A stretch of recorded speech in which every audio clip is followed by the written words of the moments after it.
Hello friends, welcome back my YouTube channel. ಇವತ್ತಿನ ರೆಸಿಪಿನಲ್ಲಿ ನಾನು ಆಲೂಗೆಡ್ಡೆ ಸಾಗು ಹೇಗೆ ಮಾಡೋದು ಅಂತ ತೋರಿಸ್ತಾ ಇದ್ದೀನಿ.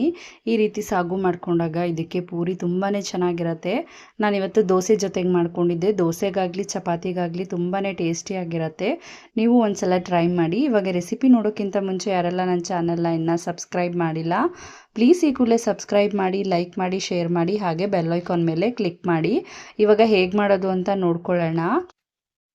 ನಾನಿಲ್ಲಿ 1/4 kg ಅಷ್ಟು ಆಲೂಗೆಡ್ಡೆ ತೊಗೊಂಡಿದ್ದೀನಿ. ನೀಟಾಗಿ ಒಂದೆರಡು ಸಲ ತೊಳೆದ್ಬಿಟ್ಟು ಈ ರೀತಿ ಭಾಗ ಮಾಡಿ, ಇವಾಗ ಒಂದು ಸ್ವಲ್ಪ ನೀರು ಹಾಕ್ಬಿಟ್ಟು ಒಂದು 3 ವಿಷಿಲ್ ಕೂಗಿಸ್ಕೊಳ್ತಾ ಇದ್ದೀನಿ.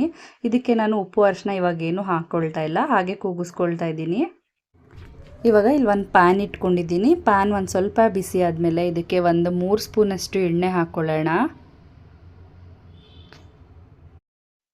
ಇಲ್ಲಿ ಎಣ್ಣೆ ಒಂದು ಸ್ವಲ್ಪ ಬಿಸಿಯಾಗಿದೆ. ಇವಾಗ ಒಂದು ಅರ್ಧ ಸ್ಪೂನಷ್ಟು ಜೀರಿಗೆ ಹಾಕ್ಕೊಳ್ತಾ ಇದ್ದೀನಿ. ಹಾಗೆ ಅರ್ಧ ಸ್ಪೂನು ಕಡಲೆಬೇಳೆ, ಅರ್ಧ ಸ್ಪೂನು ಉದ್ದಿನಬೇಳೆ ಹಾಕ್ಕೊಳ್ಳೋಣ. ಇದು ಒಂದು ಸ್ವಲ್ಪ ಬಣ್ಣ ಚೇಂಜ್ ಆಗೋವರೆಗೂ 1-2 ನಿಮಿಷ ಈ ರೀತಿ ಹುರ್ಕೋಬೇಕು.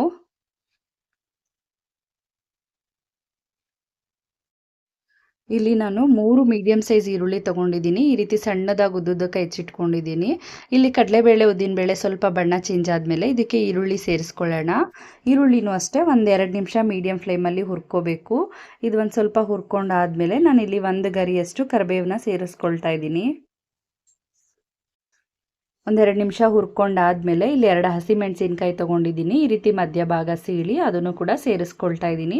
ಇದನ್ನು 1 ನಿಮಿಷ ಈ ರೀತಿ ಫ್ರೈ ಮಾಡ್ಕೊಳ್ಳೋಣ. ಎಲ್ಲ ಮೀಡಿಯಮ್ ಫ್ಲೇಮಲ್ಲೇ ಫ್ರೈ ಮಾಡ್ಕೋಬೇಕು.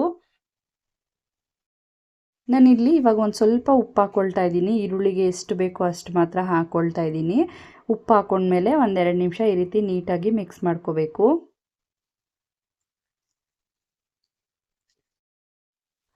ಈರುಳ್ಳಿ ಎಲ್ಲ ಒಂದು ಸ್ವಲ್ಪ ಬಣ್ಣ ಚೇಂಜ್ ಆಗಿದೆ. ಎಲ್ಲ ಚೆನ್ನಾಗಿ ಹುರ್ಕೊಂಡಾದ್ಮೇಲೆ ನಾನಿಲ್ಲಿ 1 ಟೊಮೆಟೊ ತೊಗೊಂಡಿದ್ದೀನಿ, ಫಾರಮ್ ಟೊಮೆಟೊ. ಅದನ್ನು ಕೂಡ ಈ ರೀತಿ ಮೀಡಿಯಮ್ ಸೈಜಲ್ಲಿ ಹೆಚ್ಚಿಟ್ಕೊಂಡಿದ್ದೀನಿ. ಇವಾಗ ಇದನ್ನು ಸೇರಿಸ್ಕೊಳ್ಳೋಣ. ಟೊಮೆಟೊನೂ ಅಷ್ಟೇ 1-2 ನಿಮಿಷ ಮೀಡಿಯಮ್ ಫ್ಲೇಮಲ್ಲಿ ಹುರ್ಕೋಬೇಕು.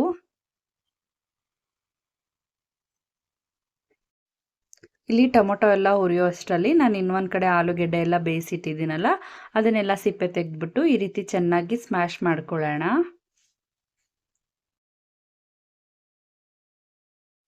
ತುಂಬ ನೈಸಾಗಿ ಏನು ಸ್ಮ್ಯಾಶ್ ಮಾಡ್ಕೊಳ್ಳೋದು ಬೇಡ. ಈ ರೀತಿ ಸ್ವಲ್ಪ ದಪ್ಪ ಗಂಟಿಲ್ದೇ ಇರೋಂಗೆ ಈ ರೀತಿ ಸ್ಮ್ಯಾಶ್ ಮಾಡಿಕೊಂಡ್ರೆ ಸಾಕು. ನೋಡಿ, ಇಲ್ಲಿ ಈರುಳ್ಳಿ ಟೊಮೊಟೊ ಕೂಡ ಚೆನ್ನಾಗಿ ಫ್ರೈ ಆಗಿದೆ. ಇಲ್ಲಿವರೆಗೂ ಫ್ರೈ ಆದರೆ ಸಾಕು. ಇವಾಗ ಅದನ್ನು ಇದಕ್ಕೆ ಒಂದು ಅರ್ಧ ಸ್ಪೂನಷ್ಟು ಅರಿಶಿನ, ಅರ್ಧ ಸ್ಪೂನಷ್ಟು ಗರಂ ಮಸಾಲ, ಹಾಗೆ 3/4 ಸ್ಪೂನಷ್ಟು ಚಿಲ್ಲಿ ಪೌಡರ್ನ ಸೇರಿಸ್ಕೊಳ್ತಾ ಇದ್ದೀನಿ. ಇದನ್ನು ಮೀಡಿಯಂ ಫ್ಲೇಮಲ್ಲಿ 1-2 ನಿಮಿಷ ಫ್ರೈ ಮಾಡ್ಕೊಳ್ಳೋಣ. ಇವಾಗ ಇದಕ್ಕೆ ನಾನು ಬೇಯಿಸಿಟ್ಟಿರೋ ಆಲೂಗೆಡ್ಡೆನ ಸೇರಿಸ್ಕೊಳ್ತಾ ಇದ್ದೀನಿ.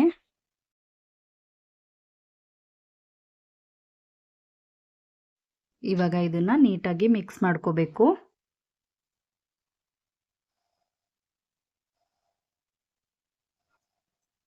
ಇವಾಗ ನಾನು ರುಚಿಗೆ ತಕ್ಕಷ್ಟು ಉಪ್ಪು ಹಾಕ್ಕೊಳ್ತಾ ಇದ್ದೀನಿ. ಆವಾಗಲೇ ನಾನು ಈರುಳ್ಳಿಗೆ ಒಂದು ಸ್ವಲ್ಪ ಉಪ್ಪು ಹಾಕಿದ್ದೆ, ನೋಡ್ಕೊಂಡು ಹಾಕ್ಕೋಬೇಕು.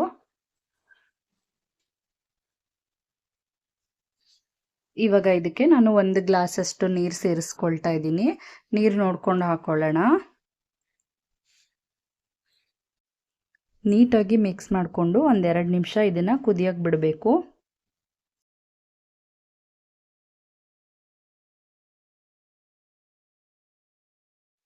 ಅದು ಕುದೀತಾ ಇರಬೇಕಾದ್ರೆ ನಾನಿಲ್ಲಿ 1-2 ಸ್ಪೂನಷ್ಟು ಕಡಲೆ ಹಿಟ್ಟು ತೊಗೊಂಡಿದ್ದೀನಿ. ಇದಕ್ಕೆ 1/4 ಲೋಟ ಅಷ್ಟು ನೀರು ಹಾಕಿ ಸ್ವಲ್ಪನೂ ಗಂಟಿಲ್ಲದೆ ಇರೋ ರೀತಿ ನೀಟಾಗಿ ಮಿಕ್ಸ್ ಮಾಡ್ಕೊಳ್ಳೋಣ. ಈ ರೀತಿ ಕಡಲೆ ಹಿಟ್ಟನ್ನ ಕಲಿಸ್ಬಿಟ್ಟು ಸಾಗೋಗಿ ಹಾಕೊಂಡ್ರೆ ತುಂಬಾ ರುಚಿಯಾಗಿ ಬರುತ್ತೆ. ಇದನ್ನು ಮಾತ್ರ ಮಿಸ್ ಮಾಡ್ದಿರಾ ಹಾಕೋಬೇಕು. ಈ ರೀತಿ ನೀಟಾಗಿ ಗಂಟುಗಳಿಲ್ಲದೆ ಇರೋ ಥರ ಮಿಕ್ಸ್ ಮಾಡ್ಕೊಳ್ಳೋಣ. ಇಲ್ಲಿ ಸಾಗು ಚೆನ್ನಾಗಿ ಕುದೀತಾ ಇದೆ. ಇವಾಗ ನಾನು ಕಲಸಿಟ್ಟಿರೋ ಕಡಲೆ ಹಿಟ್ಟು ಹಾಕ್ಕೊಳ್ತಾ ಇದ್ದೀನಿ. ಈ ರೀತಿ 2 ಸ್ಪೂನಷ್ಟು ಹಾಕ್ಕೊಂಡ್ರೆ ಸಾಕು, ಜಾಸ್ತಿ ಏನು ಹಾಕ್ಕೊಳ್ಳೋದೇನು ಬೇಡ. ಇವಾಗ ನೀಟಾಗಿ ಇದೆಲ್ಲ ಮಿಕ್ಸ್ ಆಗೋ ಥರ ಮಿಕ್ಸ್ ಮಾಡ್ಕೊಳ್ಳೋಣ.